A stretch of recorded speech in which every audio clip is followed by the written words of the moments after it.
CM saying up to 400 par in Kerala they are going to win 10. എന്താ പറയുന്നത് നിനക്ക്? എന്നാണ് പ്രധാനമന്ത്രി പറയുന്നത്.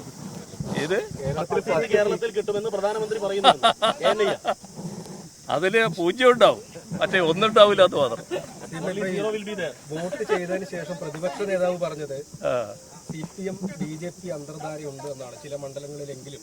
അത് ഗോൾവാൾക്കറുടെ മുമ്പിൽ താണ് വണങ്ങി തൊഴുന്ന ഒരാൾക്ക് മാത്രമേ ആ അന്തർധാര ഉണ്ടാക്കാൻ കഴിയൂ. ഞങ്ങൾക്ക് ഒരാളുടെ മുന്നിലും താഴേണ്ടതോ വണങ്ങേണ്ടതോ ആയ പ്രശ്നം വരുന്നില്ല. ഇത്തരം കാര്യങ്ങൾ എല്ലാ കാലത്തും നമ്മുടെ നാട്ടിലെ വർഗീയ ശക്തികൾക്കെതിരെ ഉറച്ച നിലപാട് സ്വീകരിച്ച ഒരു പ്രസ്ഥാനമാണ് CPIM.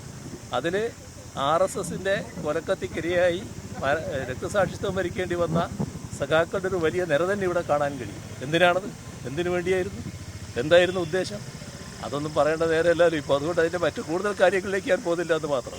ആ പാർട്ടിയെ ഇങ്ങനെ അന്തർധാരക്ക് നടക്കുകയാണെന്ന് പറഞ്ഞാൽ അതൊന്നും ചിലവാകില്ല. അത് അവരുടെ രീതിയാണ്. അവരാണ് അന്തർധാരക്ക് തയ്യാറാകുന്നത്. ഇപ്പോൾ നമ്മുടെ അവരുടെ ആസാം മുഖ്യമന്ത്രി തന്നെ പരസ്യമായി പറഞ്ഞല്ലോ, അദ്ദേഹം പഴയ കോൺഗ്രസ്സുകാരനാണല്ലോ, പരസ്യമായി പറഞ്ഞതെന്താ, ഒരു പറ്റം കോൺഗ്രസ് നേതാക്കൾ മറ്റൊരു പാർട്ടി ഉണ്ടാക്കി NDAയുടെ ഭാഗമാകാൻ വേണ്ടിയുള്ള ആലോചനകൾ നടത്തിയിരുന്നു എന്ന് വരെ പറഞ്ഞല്ലോ. അതൊക്കെ നമ്മൾ കണ്ടുകൊണ്ടിരിക്കുന്ന കാര്യമല്ലേ, അതാണ് നാം കാണേണ്ടത്. ജനങ്ങൾ പോളിംഗ് ബൂത്തിലേക്ക് പോകുന്ന ഈ ദിവസം പ്രകാശ് ജാവ്ദേക്കറെ കണ്ടു എന്ന് തുറന്നു പറയുന്നത് അതൊരു തെറ്റായ സന്ദേശം കൊടുക്കില്ലേ? ഞാനിപ്പോൾ പറഞ്ഞില്ലേ ഞാൻ കണ്ടു എന്ന്. എന്താ അതിന് തെറ്റ്?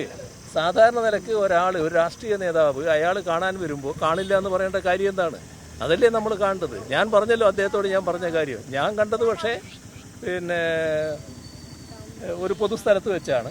അദ്ദേഹവും ഞാനും കൂടി പങ്കെടുക്കുന്ന ഒരു പരിപാടിയാണ്. അതിൽ വെച്ച് ഞാൻ അദ്ദേഹത്തോട് പറയുമായിരുന്നു, നിങ്ങൾ പരമാവധി ശ്രമിക്കുന്നുണ്ട്, നമുക്ക് കാണാം എന്താണെന്നുള്ളത്. കാണാമെന്ന് പറഞ്ഞാൽ ഈ പറഞ്ഞ് തന്നെ ഒരു സീറ്റ് നിങ്ങൾക്ക് കിട്ടാൻ പോകുന്നില്ല, എവിടെയും 2ാം സ്ഥാനത്ത് ഉണ്ടാവില്ല എന്നുള്ളത് തന്നെ.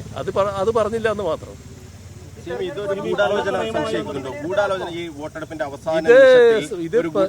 ഇത് ശക്തമായ ഗൂഢാലോചനയാണ്. ആ ഗൂഢാലോചനയിൽ പ്രത്യേകമായ ചില ശക്തികൾ പ്രവർത്തിക്കുന്നുണ്ട്. അതിന്റെ ഭാഗമായി രൂപപ്പെട്ടതാണത്.